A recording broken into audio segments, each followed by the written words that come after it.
From San Francisco to Paris, Nashville to Amsterdam, we're reaching up. This is John Fass in San Francisco, and we're reaching up again this week with music, some cool wisdom, and special guests.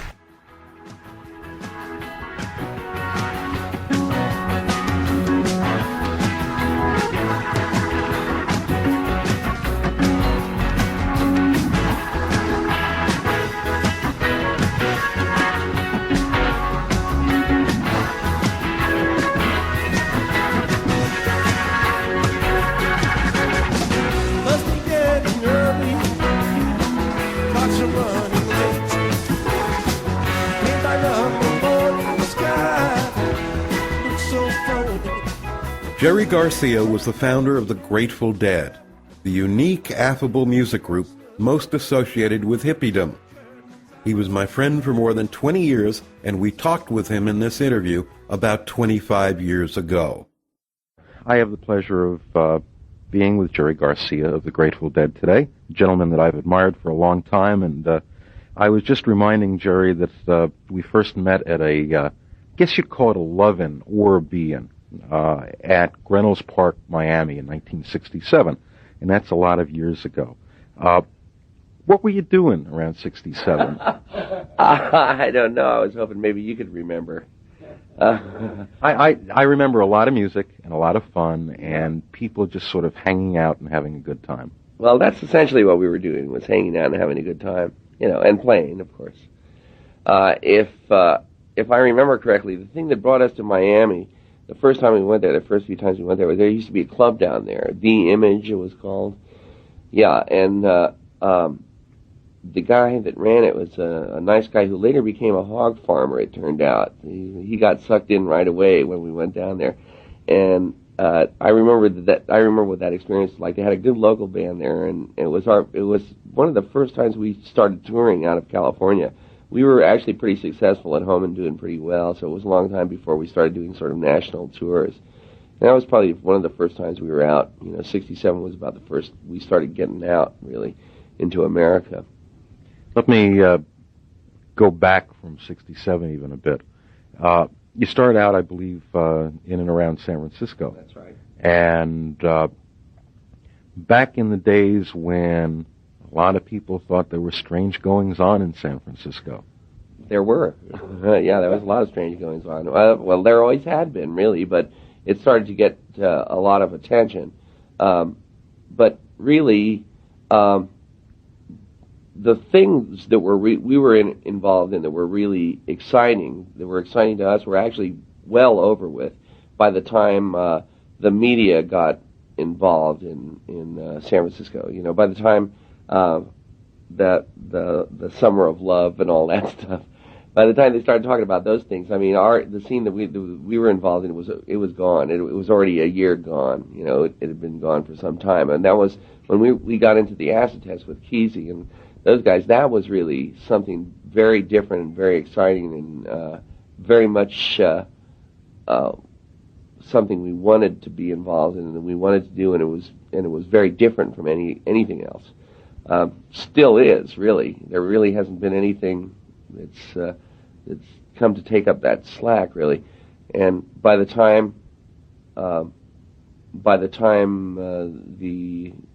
press got interested in San Francisco, the music scene had already conventionalized itself down to the Fillmore and Bill Graham's shows and stuff like that, which were originally kind of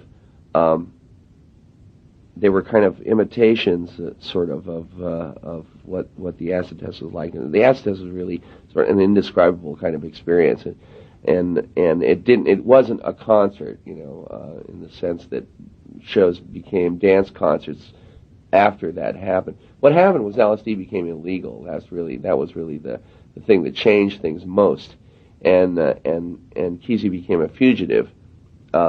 Those two things sort of conspired to end what we were involved with. It was going so well, and it was such fun.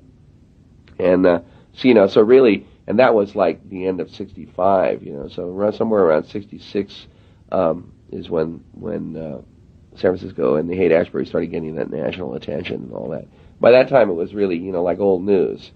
Like I say, it had already had its brief moment of really heavy excitement, and then it was it sort of tapered off into a kind of a community of those people who were still in the area and who were still around, which was still something which was still pretty interesting, for its own reasons, but it wasn't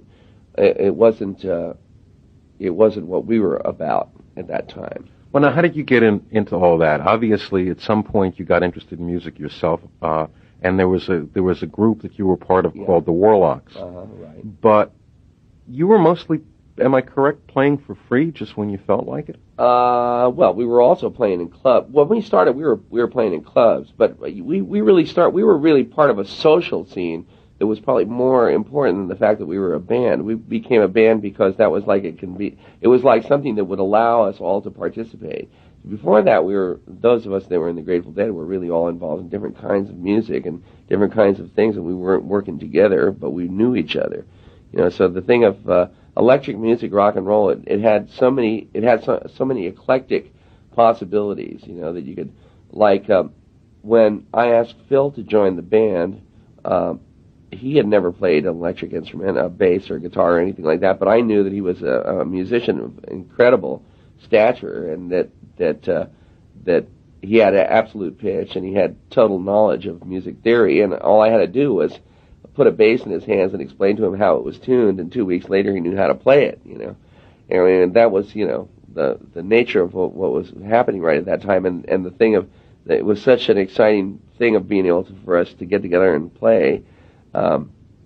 It was something that we could do to sort of expand our little community thing. That was kind of what it was about, and it was part of what it was about.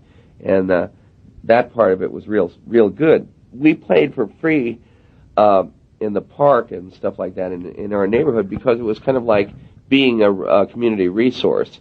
It's like, it's like doing anything for your own community, regardless of where it would be. If it had been somewhere else, it's the same as doing a benefit, really.